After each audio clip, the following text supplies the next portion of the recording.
ఆయన ఆశయాల కోసం ఆయన ఏ రకంగా అయితే త్యాగం చేసే మనసు ఆయనకుందో ఆ రకంగానే నేను కూడా ఆలోచన చేయాలి, ఆ రకంగానే మీకు నేను సహాయపడాలి, అంత నిస్వార్థంగా మీకోసం నేను త్యాగం చేశాను, మీకోసం నేను నిలబడడం జరిగింది.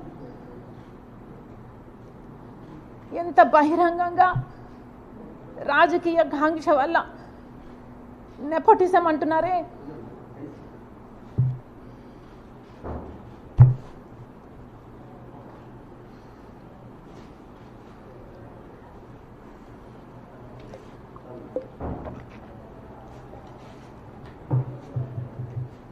నెపోటిజం అంటున్నారు జగన్మోహన్ రెడ్డి గారు.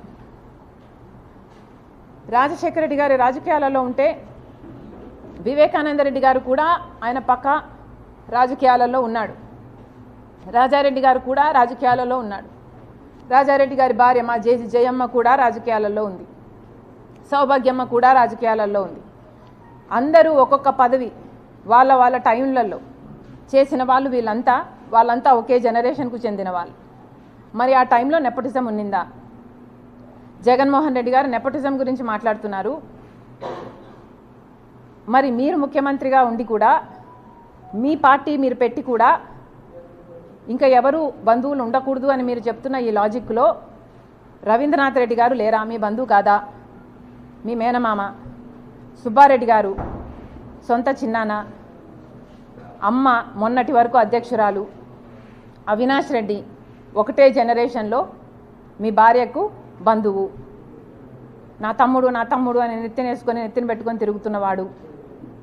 మరి వీళ్ళందరూ మీ పక్కన మీ బంధువులుగా ఉంటే అది నెపోటిజం కాదు. ఈరోజు మీ చెల్లెలు మాత్రమే మీ పక్కన ఉంటే అది నెపోటిజం కిందికి వస్తుంది. మీ మాటలు మీరు ఎంత ఇన్సెక్యూర్గా ఉన్నారో చెప్తున్నాయి. మీకు అర్థమయ్యే మాట్లాడుతున్నారా? మీ మాటలే మీ క్యారెక్టర్ని కాంట్రడిక్ట్ చేస్తున్నాయి. మీకు మీ చెల్లెలంటే ఇన్సెక్యూరిటీ అన్న విషయము మీ మాటలే బయట పెడుతున్నాయి. ఒకసారి ఆలోచన చేసి మాట్లాడండి ఇంటర్వ్యూలలో మాట్లాడినప్పుడు అని జగన్మోహన్ రెడ్డి గారికి చెప్తున్నాం. డబ్బు ఆశ ఉందని నేనేదో కరప్షన్ మిమ్మల్ని చేయమని అడిగానని, దేవుడు మీకు పదవినిచ్చింది బంధువులకు మేలు చేయడానికి కాదు కాబట్టి నేను ఎంకరేజ్ చేయలేదు అన్నట్టు మీరు మాట్లాడడం జరిగింది.